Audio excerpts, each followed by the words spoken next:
The Detroit Pistons have new candidates to become the next president of basketball operations. Now, I am going to put this graphic on the screen for you guys, and there are 5 new candidates that we're going to talk about. Okay, so let's get into it. So the first candidate is Tim Connelly, that is currently the president of basketball ops with the Minnesota Timberwolves. Now, with Tim Connelly, I think this is a pipe dream personally.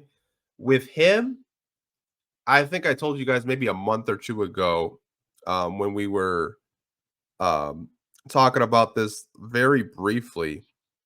He's a guy that you have to be on the radar for and look out for because he has an opt out in his contract. Now, he signed a 5-year, $40 million contract with the Timberwolves, but he does have an opt out in his contract this year where he could just walk away. And the reason why I bring that up is there is a lot of tension and turmoil currently with the ownership group with the Minnesota Timberwolves. Um, if you guys follow the Timberwolves, you guys should know that Alex Rodriguez and Mark Lohr wanted to buy the team, and Glenn Taylor is just making it very difficult for them to, complete the transaction, saying that they don't have the funds, they don't have the money. So there is a small chance that Tim Connelly does not want to be a part of this dysfunction. With the old owner and the new owners trying to buy the team. So there's a slight chance that he might want to opt out. And in that case, Mark Stein did report the Pistons would be extremely interested and they would be all in on Tim Connelly. If you guys aren't too familiar with him, before Minnesota, before he built that team and kind of structured the Rudy Gobert trade, he was in Denver for a number of years, drafted guys like Jamal Murray, in the mid lottery, drafted guys like a Nikola Jokic, structured the trade for Aaron Gordon to Denver, and he kind of built Denver in what they are today. So that's a guy that I think would be on my wish list. And the reason why I said wish list is because I'm not really sure. It's a strong possibility that he does opt out of his 5-year contract with the Minnesota Timberwolves. So number 2 on the list is Jon Horst, who I think is actually going to get the job. That's just my opinion. I'm not reporting or anything like that. I think Jon Horst is a very good candidate. He's been with the Milwaukee Bucks. He's currently their GM. Now, that name might sound familiar. He did work for the Detroit Pistons. That's actually how he got his first official front office job. He was actually Joe Dumars' right-hand man, so he got to learn a lot from Joe Dumars when Joe Dumars was general manager of your Detroit Pistons. He's been with Milwaukee for several years. Now, the reason why I think Horst could be a very strong possibility is his voice is not being heard in the current Milwaukee Bucks front office. And there was a lot of reporting of who he wanted for coach, and they went kind of against who he wanted. That kind of sounds familiar. Troy Weaver wanted Kevin Allen, and the Pistons decided to get Monty Williams. Well, Jon Horst did not want Adrian Griffin or them to have Doc Rivers as a backup plan. He actually wanted Kenny Atkinson or Nick Nurse. So that is something that I think we could probably relate to as Pistons fans going into last season. We didn't really know who the coach was going to be, and Monty Williams just came out of left field, and it was a done deal. I think Jon Horst is a very good candidate. I wouldn't get too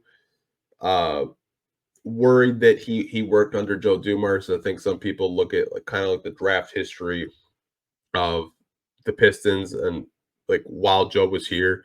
I think if you look at Milwaukee's draft history while Jon Horst was there, they drafted some pretty good guys.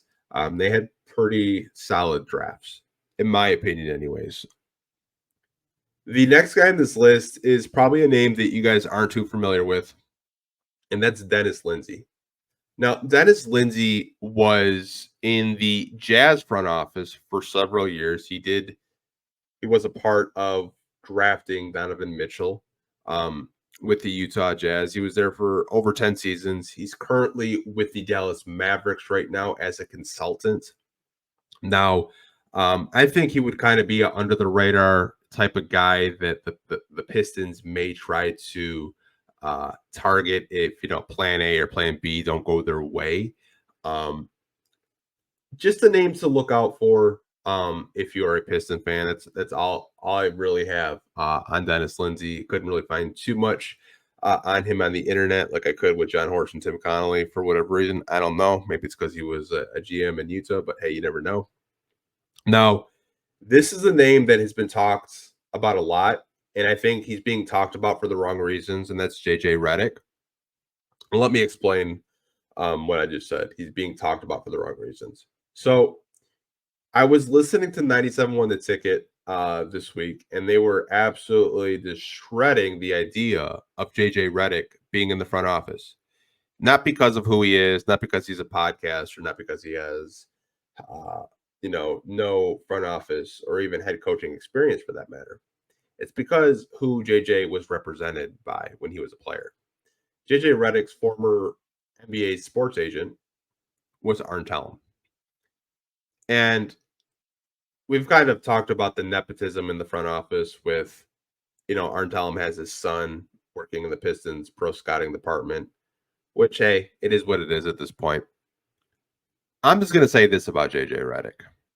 As someone that consumes his podcast, all of his podcasts, whether it's his podcast that he has on his own YouTube channel, the podcast that he has with LeBron, I think JJ is probably one of the smartest basketball minds that I've listened to over probably the past 10 years or so. I don't think JJ Redick would be a bad hire, but I could see Pistons fans saying, well, Arn's just doing a favor. It's his former client. I don't honestly think JJ Redick would want a front office job. I think what's most likely to happen is he takes a head coaching job, right? You see Charlotte, they're very interested in him to be the next head coach. There's rumors that the Lakers may want him. They just fired their entire coaching staff. A lot of people are speculating that LeBron is just kind of tailoring him to be their next head coach. But I think he's a name to monitor if he does want to get into the front office space. Mark Stein reported that the Pistons would be open to having JJ Redick in the front office. I personally don't think it's a strong possibility he's going to be like a serious candidate. I think it's just a name out there for fans to talk about personally, but that's just me.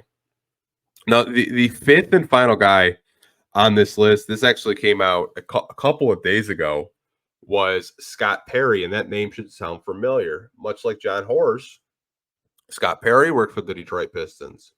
Now, Scott Perry worked for the Pistons as a college scout, and then he got promoted, I believe, as a player personnel within the Pistons organization. Now, he worked for the Pistons from 2000 to 2006, and his most recent front office gig was with the New York Knicks. Now, obviously, you can kind of look at Scott Perry and kind of look what the Knicks were under his tenure.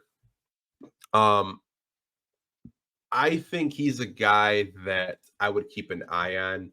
Would not be surprised if he got an interview or two. He's from Detroit. He has a lot of ties. And I think the Pistons want to get back to guys that have ties to the Pistons in previous years. Because since Gores has come here, he's completely wiped out what Joe Dumars built, obviously. He got rid of Joe. He got rid of all his scouts. He got rid of medical staff, everything. I think that's why you see guys like John Horst and Scott Perry on this list, just because they were in the Detroit Pistons front office together when the Pistons won a championship in 2004. But, I mean, those are the top five guys that we could possibly see get interviews to become the next president of basketball ops. Again, I think John Horst is probably going to get the job. He's been a guy that his name has been consistently talked about since they started their search over a month ago in April. I don't really know when they are going to hire this next president of basketball ops. I'd like to assume it's going to be before the NBA draft. We have the draft lottery. I believe it is next weekend. I could be wrong with that. I think it's on Mother's Day. But that just me. I think John Horst is going to be your next president of basketball ops. If Tim Connelly becomes available, just go get him. Throw him the bag. Like just get the brink truck, whatever it takes. Go get him. Because he's built 2 playoff contending teams. Like 2 of the teams that are playing in the playoffs, the Denver Nuggets and the Minnesota Timberwolves. He's got his fingerprints in both of them. And if you guys watched the playoffs last night, I mean, Anthony Edwards just looks special out there.